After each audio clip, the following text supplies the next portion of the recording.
Have you ever been scared of periodontist surgeries? I hope this episode gives you a teeny weeny hope. Behind every smile, there is a story, and behind that story, there is a doctor who truly cares. Let's talk about the emotional side. What do you feel when someone sees their smile for the first time after the surgery? So that question would be more implied, I guess, for our patients who get their full mouth rehabilitations. Those was all in X patients, like the coma. And a lot of them, they come in, they have, broken down teeth. Some of them have no teeth at all, infections, pain. And when they're done with the treatment and they have their teeth for the first time, it does definitely gets very emotional because you get to see the smiles on their face.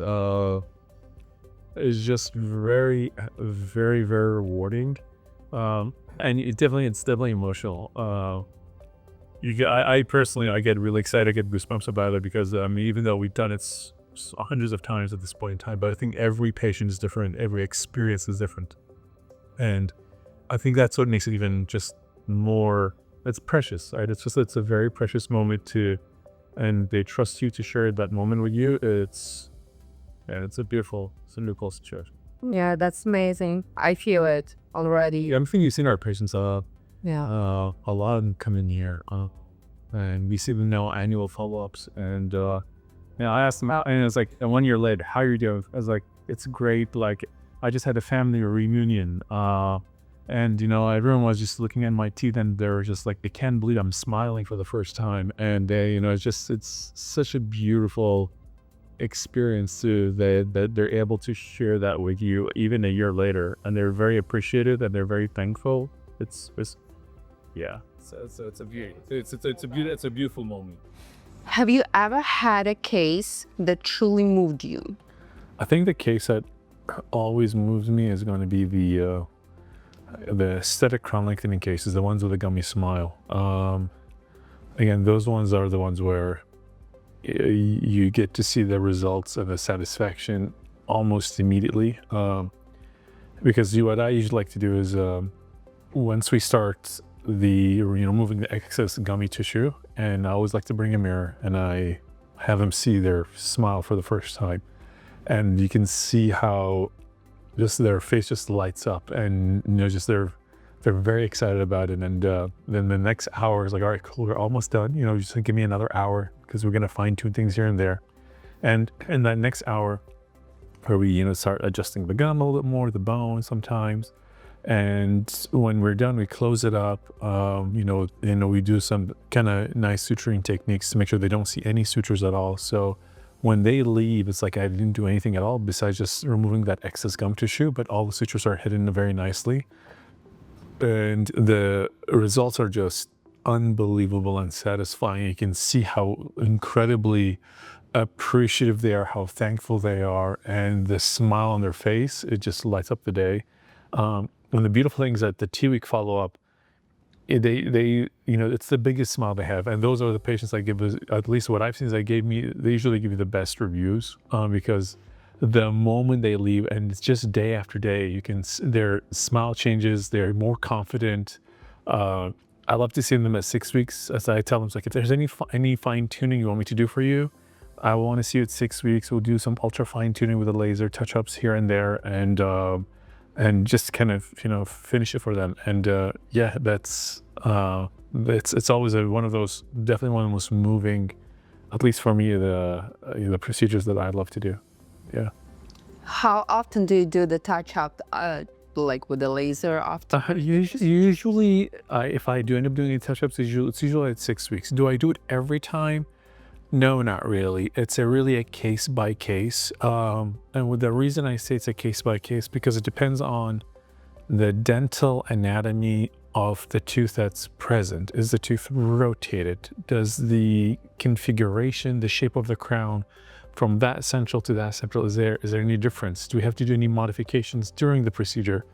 If we're able to do it, that helps us minimize the modifications 6 weeks later. So a lot of times I tell them, listen, you might need some braces, you might need some kind of orthodontic therapy, move that tooth a little bit this way, so that way the gums are gonna start matching itself a little bit better. So those are the ones, again, that every once in a while we'll have to do some touch-ups at 6 weeks. And once we do it at 6 weeks, that's usually it. There's rarely any other touch-up after that. And I'll see them at 6 months later, for example, or 1 year later, just to kind of, I'd like for follow-up documentations, how everything's looking, how everything's healing. So that's when we tend to see them again one more time. How do you stay so kind and calm even during complex surgeries? I mean, during a complex procedure, let's say we're doing something, there's, every procedure has its risks. They all have sometimes its own complications one way or another. The ones that tend to be the more complex are usually the ones that require some very complex bone grafting procedures. I think those are the ones that tend to, make everyone a little bit uncomfortable, depending on the complexity of it. The key thing is, if you know the case, you've looked at the CT scans, you've studied it well enough, you have some ideas already in your head what you're planning on doing, it definitely helps you, at least, tackle any problems that may rise up during the procedures. That's the best way for me, at least what I've seen in my hands, that, how to stay calm all the time. I would never say I don't get nervous. I get maybe frustrated because it's not going the way I want it to go. Let's say something happens. I was like, oh crap, this happens. And what can we do to improve it or fix it? If that happens, yes, I do get annoyed. I will get internally frustrated. I never show it because I don't want to. I want to make sure the patient always stays comfortable. I don't want to show it to my assistant as well, because if I'm nervous and if I show it, then my assistant will get, surgical assistant, she'll get nervous too. And then she may show it as well. So the key thing is really keeping a calm, cool head from A to Z. And the way I see it is that if it's something outside your scope of experience, then don't do it. Yeah, sometimes step back, it's really better than. Exactly. Okay, so the last question is, tell me please, has anyone ever cried from a happiness in your chair, or just because of the bill?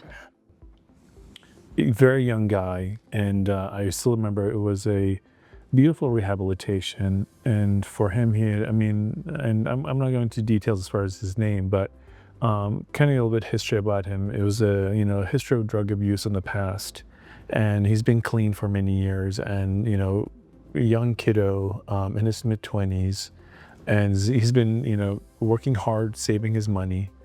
And when he came to us, it was like, pretty much he was really in a hopeless situation from a teeth perspective, never smiles at all. I have his case beautifully documented because I wanted to really make sure that we can show him the before and after. And after talking to him and referring him to some of my colleagues who were, taking care of him from, root canals and all that stuff, we were able to really change his mouth. We did some crown lengthening work on him, a couple extractions, some dental implant work on him. And then we sent him to one of my amazing colleagues she does some beautiful restorative work. He got the teeth done. And then I remember he drove almost 45, 50 miles to us, to where we were working. And he just walked right in and he hugged every single one of our team members. And you can see the tears in his eyes, with his smile is just as wide as it can be. So I was like, I took pictures of him because I wanted to see his smile, how he looked. Just such an amazing, wonderful young gentleman. And he just at the end, he shook my hands, gave me a hug. And I think it was the one that was the most emotional, because there was tears in his eyes, and it's like I gave, you give his life back, and just the trust that he had in us, and how we were able to help him like coordinate and work as a team to get to where he was. One of the most memorable moments, and the ones that definitely put tears in all of us, just because he came crying and all our team was crying at the end. Oh my God, that sounds such a beautiful case. Yeah.